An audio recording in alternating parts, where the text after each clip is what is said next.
DreAllDay.com. You are now tuned into the show where you learn the discipline to show up day after day to do the work, the confidence to put yourself out there boldly and authentically, and the mental toughness to continue showing up, doing the work, putting yourself out there, even when the success you've expected to achieve is yet to be achieved. And on top of all this, you get a huge dose of personal initiative. What is that?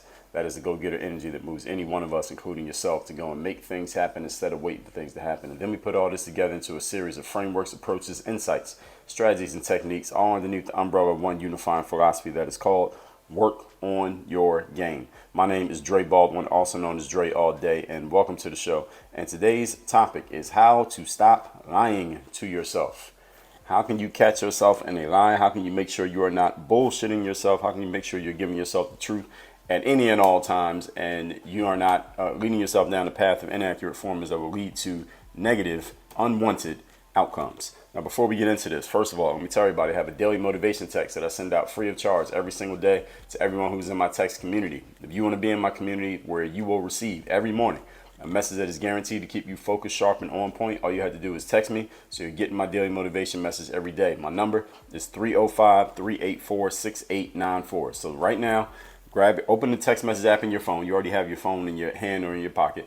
So open the text message app, send a text to that number, 305-384-6894. And every day when I send out the daily motivation, you will be a recipient and added bonus. You can respond to any one of those texts that I send out, and you will actually be able to get a response back from me because I do respond to my texts. So you got that number there. You know what to do with that. Let's get into our topic. Oh yeah, by the way, you're listening to this show. You are getting value from it. Please go leave a review and a rating of the show on Apple Podcasts, or I think Spotify does ratings now. I think Spotify does ratings of shows. Let me look it up right now.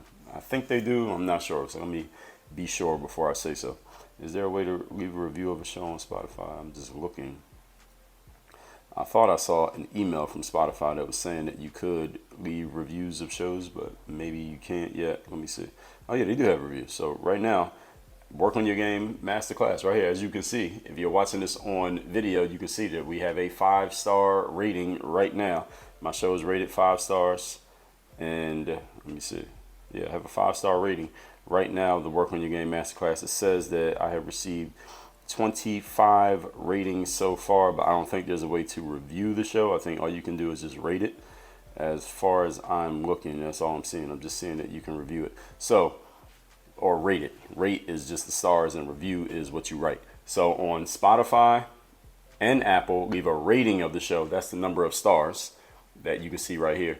And then on Apple, you can leave a review of the show. That's when you actually give some words and you actually say something about the show. And let me pull the show up on Apple Podcasts as well, because I want everybody to see this, because I want y'all to know that I'm not messing around here when I'm telling you leave a rating and review of the show. So the Work on Your Game Masterclass, as of today on Spotify, I just showed you, it had 25 ratings. On Apple Podcasts, we have 501 ratings and an overall average rating of 4.9 stars. The last review came from Armani.com. That's what it says. It says, this is a high quality podcast, and each episode posted every day. Dre drops gems by giving you a few pointers that can help you work on your game. He explains things in a way that is not only detailed, but also extremely straightforward. And I'm reading this straight off of Apple Podcasts. And I've never read this before. So if they say something bad, I'm going to read that too. I'm listening for about a week. And when I fell off and wasn't working on my game, Dre dropped 2 episodes. This really highlights the importance of self-discipline and self-respect. Doing what you say you're going to do, having goals, and making good choices in order to reach those goals. I'm working on my game right now. Shout out Dre and his team. I'm Team Dre all day. So shout out to Armani.com for being Team Dre all day. And as you can see, our overall rating is 4.9 out of 5 and 501 ratings. You see all those 5 stars we got? And we got a couple haters that gave us a 1 star, whoever they are. And then you can see, you can actually read the ratings that people have left us. I'm scrolling through right now if you're watching this on video. So again, leave a rating and review of the show so that people know the game that we're giving people every day here on the show. With the number of listeners that we have to this show compared to the number of ratings and reviews that we have, it does not make sense. So all of you who are listening to the show, please go and leave a review of the damn show so that other people can know that we are giving this game out. I'm doing this every day. I don't know what else y'all want me to do. That's what I need you to do. So now this topic. How to stop lying to yourself. Now we're getting into the point. I saw this post on Instagram whenever I came up with the idea for this episode. There was a woman who had posted some affirmations, and I guess this is something that ladies do, especially coaches. They post these like affirmations for other women to say. Men do affirmations too, but I think women more dominate the affirmations market. And what I do when I send out my daily motivation text, I mean, sometimes you can call it an affirmation. You can look at my book, The Mental Workbook. You might think that these are affirmations. I call mine more auto suggestion. This is more like it's more like giving yourself a directive than I would say an affirmation. But anyway, this woman had some affirmations for fitness and body. It was around the subject of your body image and your personal fitness and stuff like that. And there was like a carousel. So you swipe through, you can see all the different affirmations that she was giving. And one of the things that she said there was in a direction of, the scale doesn't matter. I am enough. And, whatever the number says on the scale, that is not indicative of the quality of your body or how you should look at yourself, et cetera, et cetera. It's something along those lines. Combine that with the fact that I was on Twitter and I saw this advertisement for Gatorade's. They have a new product called Gatorade Fit, F-I-T, Gatorade Fit. Now, I didn't know that Gatorade needed to delineate or make it clear that they were making a product for people to be fit. I thought that's what the whole purpose of Gatorade was, for people who are fit and athletes and working out and staying in shape. But anyway, they have a product called Gatorade Fit. What's different about that from the regular Gatorade? I have no idea. And in the advertisement, it was a short video, but it's this woman who had to be this woman was probably about 240 pounds, not that tall, but she was fat. I mean, let's just call it what it is. This woman was fat, and she had on like some workout gear, like she was doing yoga or a handstand or something like that. And she's the person that they use for this ad for Gatorade Fit. And I'm like, what the hell is this? This woman is clearly clinically obese. All right, so it's my opinion to call her fat, but clinically obese is something that can be measured based on her height and weight, and then compare that with her age and her body mass index and all that stuff. This woman was clinically obese. I can eyeball that. And I remember seeing this ad and I responded to it. I did it like a quote tweet and said, what the hell does this have to do with fitness? This woman is clearly not fit. So if Gatorade Fit, is this the result of Gatorade Fit? This product's not going to sell. And the thing is, we know what Gatorade's actually doing. Gatorade has jumped on, as many corporations have, on the woke train.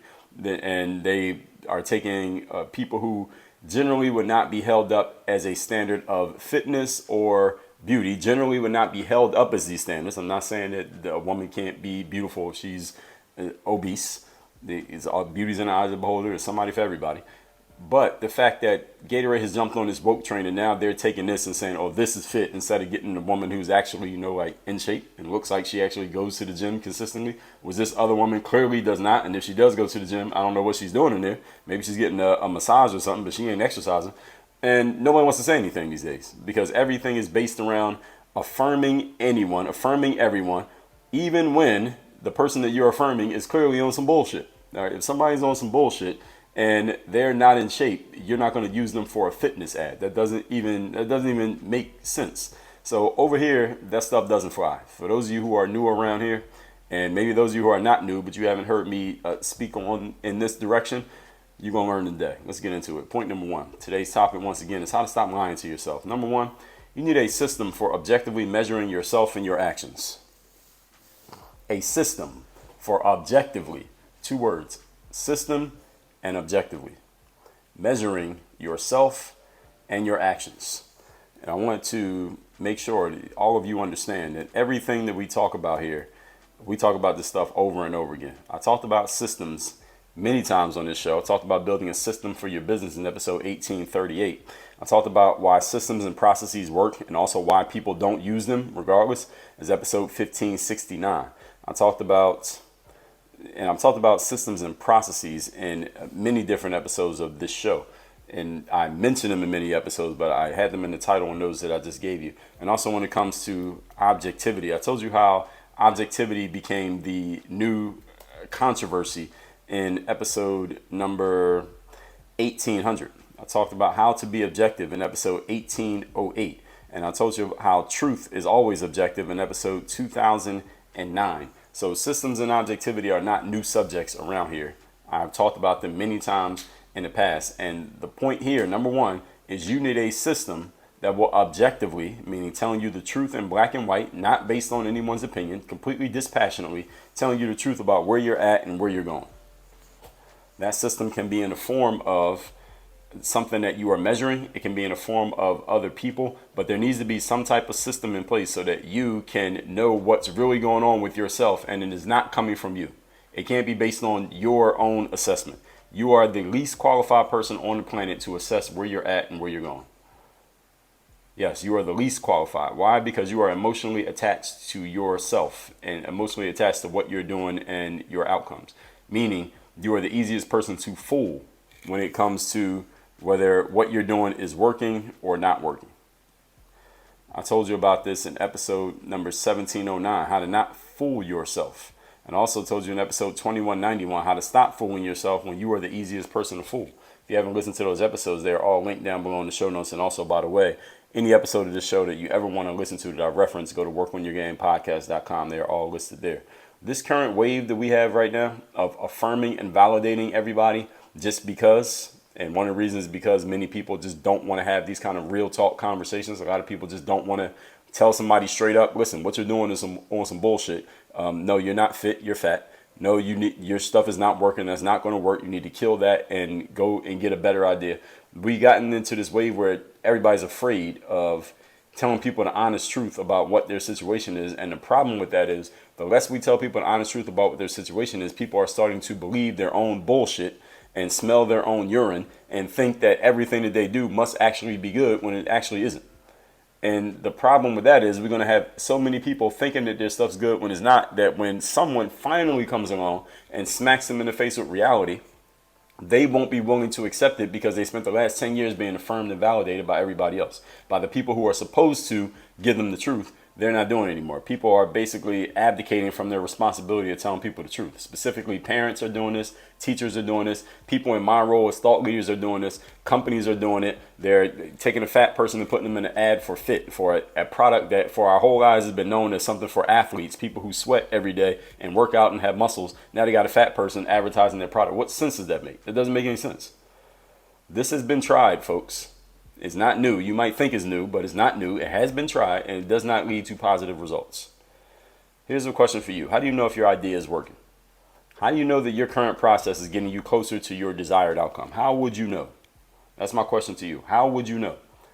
Your answers to these questions should be black and white answers. They should be clearly measurable, even measured by somebody who knows nothing about you and is looking at your process and looking at your progress for the first time.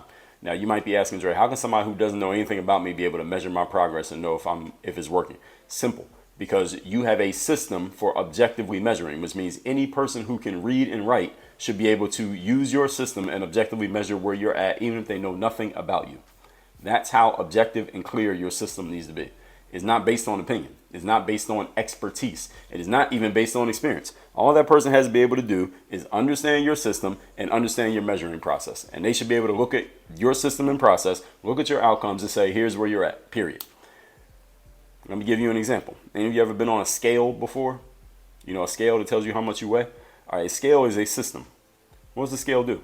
It tells you exactly how many pounds you are or kilos you are every single time. It tells you accurately. It does not care how you feel about it. It does not care about your opinion. It does not seek to validate or affirm you. It tells you the absolute truth of where you are at. A scale is a system for objectively telling you where you are weight-wise. Now, is that the whole story of your whole fitness life? No. But is it part of it? Hell yeah, it's part of it. That's what a scale does. It's objective. It is completely dispassionate. My question to you is, looking at your work, what do you have in place that is objective and completely dispassionate that will tell you the truth every single time? And that you are willing to listen to when it tells you that truth? Oh, see, that last part right there, that last part right there smacked some of you across the face really hard. That you are actually willing to listen to. Because I can tell you plenty of ways you can get some objective truth somewhere. The question is, are you willing to listen to that objective truth? Now, that right there, that's the kicker. That's the challenge for a bunch of you. It should be clear based on your system. And if you don't have one, you should join me in my university. I will help you. Trust me, I'll help you. It should be clear whether you are on the right track or not. It should be clear whether you are on the right track or not based on what your system tells you. Because it's not based on opinion, feeling, or perspective. Systems can be black and white measurement, coaching, mastermind groups. People hold you accountable. Something. You need something to tell you the truth consistently, and you need to listen to it consistently. Do not leave your success to your own measurement of yourself, because you are terrible at it. I just told you. Second law of thermodynamics is the law of entropy. Every object is always, and every organism is always moving towards a state of chaos. It's just like gravity is always pulling you down towards the ground. You must have something, some force in place to counteract the pull. What you have to counteract the pull of gravity is the fact you have bones and muscles in your body to keep you from just collapsing on the floor, because gravity is always trying to pull you down. Gravity moves at 9.8 meters per second, moves an object down at 9.8 meters per second. The reason why you're not collapsing on the floor right now and stuck to the ground is because you have bones and muscles that hold you up. As soon as those bones and muscles fail, you'll be laying on the floor and you won't be able to get up. Remember those old commercials back in the day? I'm falling and I can't get up, and you push the little button and emergency people come. Why don't I show those on TV anymore? Anyway, side note. Anyway, there are too many people these days. As I told you, you need to have something in place. Let me back up. Do not leave your success to your own measurement of you. Let's move on to point number 2. Today's topic, once again, is how to stop lying to yourself. Number 2, get clear on the desired result and measure your actions based on results, not on feelings, not on opinions. So, step 1, get clear on the result. What is the outcome you are looking to achieve? Many people cannot clearly articulate the outcome they are looking to achieve. Therefore, it doesn't matter what you do, you can't achieve an outcome because you don't know what your outcome is. Now, anything you do could be good, anything you do could be wrong because you have no idea what the outcome is. What is the goal? What many people do is what we call the Texas sharpshooter logical fallacy, which is if somebody shoots a gun at the wall and they see the mark, they see the hole in the wall that the gun made, and then they go paint a target around the hole that they created and say, hey, I hit the target perfectly. That's what many of you do. You shoot a hole, you shoot at the wall, and then you paint a target around the hole after you shot it and say, well, I hit it perfect. I'm doing exactly what I need to do. Bullshit. Get clear on exactly what your outcome is, and then we need a way of measuring those outcomes. We have created this world, or we have molded this world, because it didn't start like this. We molded this world where feelings and opinions seem to matter more than facts, and what this leads to is entropy. It leads to chaos. Don't fall for the trap. Your actions must be measured by their results because you are in a results-based business. So you see how all this stuff connects. There are way too many people these days who are basing they're basing things on what we call progress, but it's actually not progress because they're basing it on how they feel and what they personally think about the situation. How you feel about your situation has nothing to do with the objective facts of the situation.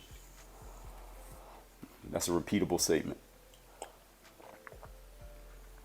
How you feel about the situation has nothing to do with the objective facts of the situation. If you cannot or will not understand and accept what I just said, you are on your way to failure, or you're already there and you're just going to stay there. You must understand that there's a difference between your feelings and your opinions, once those together, and objective facts.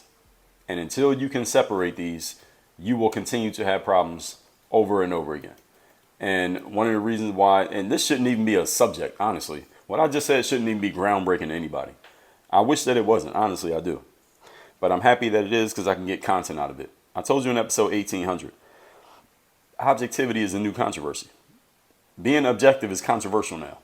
Objectively looking at situations is controversial. Not being in your feelings, not basing your opinions on emotion, but basing them on actual facts. That's the controversial position to be in now. All right, that used to be normal.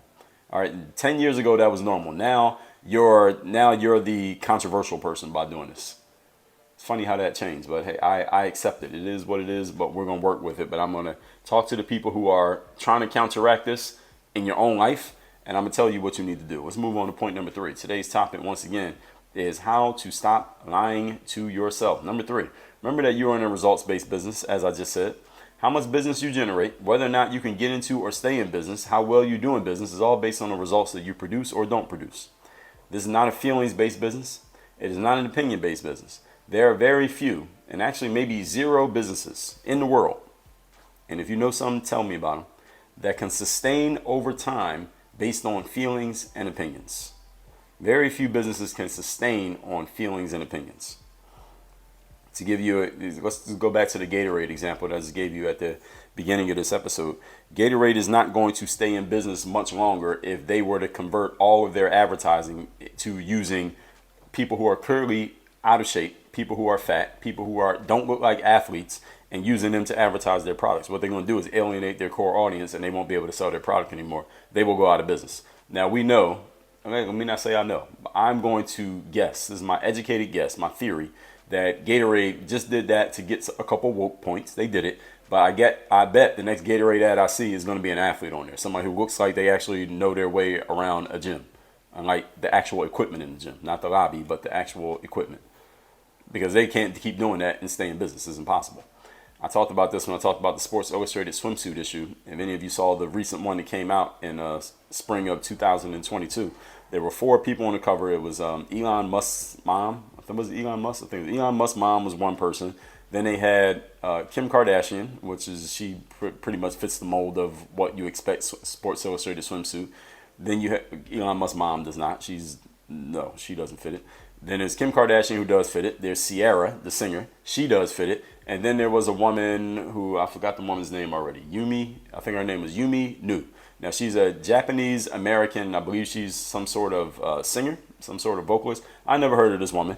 And it doesn't even matter if I heard of her or not, or what she does for a living. The point is, did she fit the mold of a normal Sports Illustrated swimsuit issue cover person? The answer is absolutely not, because this woman she's fat. She is a woman that, again, I did an Instagram live on this the day after the issue came out. And I said to the people who are watching in the audience, all right, if you saw this woman laying on the beach, and I said, is that woman fat? Yes or no? And most people's answer is yes. And some people tried to offer caveats. Some man said, yeah, but she carries it well, whatever the fuck that means. All right, she's fat. All right, the Sports Illustrated swimsuit issue is targeted towards who? The core audience of Sports Illustrated. Who's the core audience of Sports Illustrated, folks? Core audience of Sports Illustrated are masculine, sports-interested men, mostly heterosexual, who want to watch sports, and once a year they want an issue that shows them girls with very little clothing on. Thin women with very little clothing on, showing off as much skin as they possibly can without having to, put it inside like the black package, like Hustler or Penthouse magazine. That's what the Sports Illustrated swimsuit issue is. It's soft porn. That's what it is. And Sports Illustrated has built enough of a reputation they can get away with doing one issue of that every single year.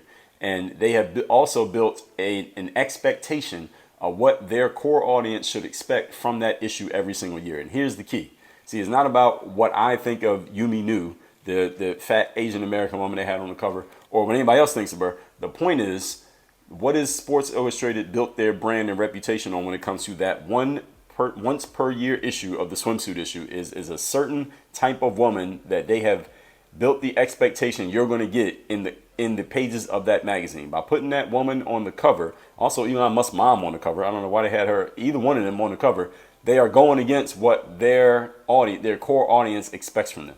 Why would Sports Illustrated do this? Again, they're doing it the same reason Gatorade did it. It's to score themselves some woke points, which is fine. Score yourself some woke points, but I guarantee you, if Sports Illustrated keeps doing it, they're going to lose subscribers.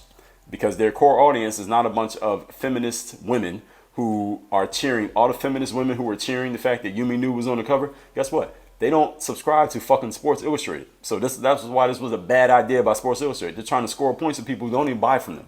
Why are you trying to score points with people who are not even your core audience? I just told you this yesterday when I told you Seth Godin talks about the smallest viable audience. Who are the people that are actually buying from you and want what you are offering? Are you selling to them? Are you giving them what they want? You start giving them the exact opposite of what they want. What are you doing? It's not like these women who were cheering for Yumi Nu to be on the cover of Sports Illustrated swimsuit are all of a sudden going to start subscribing to the magazine. They're not. All they're doing is cheering for you on Twitter. They're freeloaders. They're not making you any money, Sports Illustrated. What the hell are you doing? That was a very, very bad business move by Sports Illustrated to put that fat woman on the cover of the issue because, again, they have already set an expectation. Their expectation, if I'm a subscriber to Sports Illustrated and I got the cover with her on the cover, I'm pissed. I'm sending it back and saying, send me the one with Kim Kardashian on the cover. Send me the one with Ciara on the cover. I don't want this one. What the hell are you doing? Like, for the last 10 years I've been a subscriber. I know what I want. I don't want that. Send me the other one. That's what I would do if I was a subscriber to Sports Illustrated. So, yes, I want the Kim Kardashian car. I want the Ciara one. Those are the people I expect to see in the Sports Illustrated swimsuit. I don't expect to see this woman, Yumi. And listen, shout out to Yumi. I don't have a problem with her on a personal level, but as far as the business goes, her being on the cover of that issue when they have decades of reputation with their audience for doing things a certain way, to just do this to serve who? A bunch of people that don't even give them money? Makes no sense whatsoever. And you got to make sure you are not doing that. Make sure you are not following a trend, but in fads. Make sure you are giving your audience what they want. And sometimes your audience wants the same thing you've always been giving them, just a little bit different, not that much different. So the question is, what objective measures are you using to gauge the progress and success of your business moving forward? Every business must be based on some objective measurement. The objective measurement for a company like Sports Illustrated is, this is what we've been doing for 70 years. It's worked. We got all these subscribers. All right, what the hell are they doing now? I have no idea. If you cannot clearly answer the question, what you are objectively using to measure the results in your business, you may not even have a business. Understand that everybody has feelings. Not everybody has a business. Point number 4. Today's topic, once again, is how to stop lying to yourself. Since you are in a performance and results-based business, and you are, make your decisions based on what actually works rather than what you want to work. This is something that somebody should have told the powers that be at Sports Illustrated before they decided to run that cover. Notice the difference between the two. What actually works may only be a small piece of what you want to work, or maybe something completely different from what you want to work. So are you able to put your ego aside and accept this truth? Many people are not. Many people would rather fail doing what they want to do than succeed doing what the marketplace wants from them. This is how you get a clinically obese woman cast in an ad for a fitness soft drink or on the cover of a swimsuit issue that is directed towards heterosexual masculine men. Because of the way we have conditioned people to base their thinking on feelings and opinions, or at least people are presenting themselves as basing their thinking on feelings and opinions. I think a lot of this is just a ton of virtue signaling that I think people are doing these days. Basically an advertisement for their virtue that Sports Illustrated did. And I think they'll go back to what they're supposed to do next year, hopefully. Or else they're gonna lose a lot of business. Based on the way we've conditioned people to base their presentation, let's just say, on feelings and opinions rather than objective facts, people are operating by backward, inaccurate formulas. But I'm going to help you out here.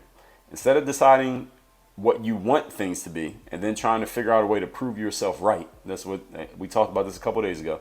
Instead, figure out what actually works, and then look for ways that you can work within that framework. This is how you create sustainable success. Figure out what works and then just work off of that. Right? Is that easy enough? Good. Let's recap today's class, which is how to stop lying to yourself. I saw this post on Instagram, a woman saying that the scale doesn't matter, I'm enough, I'm good enough. These are affirmations that are not new, but I do not agree with them. But I understand that the women, the feminine energy, it's more directed towards that. Then I saw this Gatorade Fit ad with this woman who is clearly not fit, clearly does not work out on a consistent basis. And if she does, she needs a new trainer. And she's the one who's going to be the face of Gatorade Fit, or at least the body that they use for Gatorade Fit. And I'm like, Gatorade, what the hell are you doing? Same thing with Sports Illustrated. But number 1, you need a system for objectively measuring yourself and your actions. This current wave of affirming and validating everybody just because this has been tried, it does not lead to positive results. It usually, in the long run, leads to chaos. You need a system that objectively tells you exactly where you're at. You need something. Do not leave your success to your own personal measurement. You are the least qualified person to do it. Number 2, get clear on the desired result and measure your actions based on results, not on feelings and opinions. We've created this world that people are thinking about how they feel and what their opinion is more than what is actually factually true. And the problem with that is that it leads to chaos. That's the second law of thermodynamics, is the law of entropy. Everything is always moving towards a state of chaos. And if you allow it to, it will just become more and more chaotic. There are way too many people these days basing this thing that they're calling progress on their thoughts and their feelings. But it's not actual progress, it's actually regress. Number 3, remember that you are in a results-based business. How much business you generate and whether or not you can get into or stay in business is based on producing results. 0 businesses can sustain over time based on feelings and opinions. They sustain based on objective measurements. Everybody has feelings, not everybody has a business. Number 4, since you are in a performance and a results-based business, make decisions based on what actually works rather than what you want to work. Those are 2 different things. Are you able to put your ego aside and focus on what works, or are you willing to go down with the ship just focused on your opinions? Figure out what actually works and look for ways you can work within that framework. This is how you create and maintain sustainable success. All that said, 2 things for you to do. First of all, text me to get my daily motivation every day straight to your phone. My number, 305 384-6894, and workonyourgameuniversity.com so we can get you some accurate formulas and make sure that you have a sustainable, systemic, objective process that will help you get the outcomes that you want and keep getting them over and over and over again, because that's what professionals do, the same things the same way every time. That's at workonyourgameuniversity.com. Work on your game. Dre, all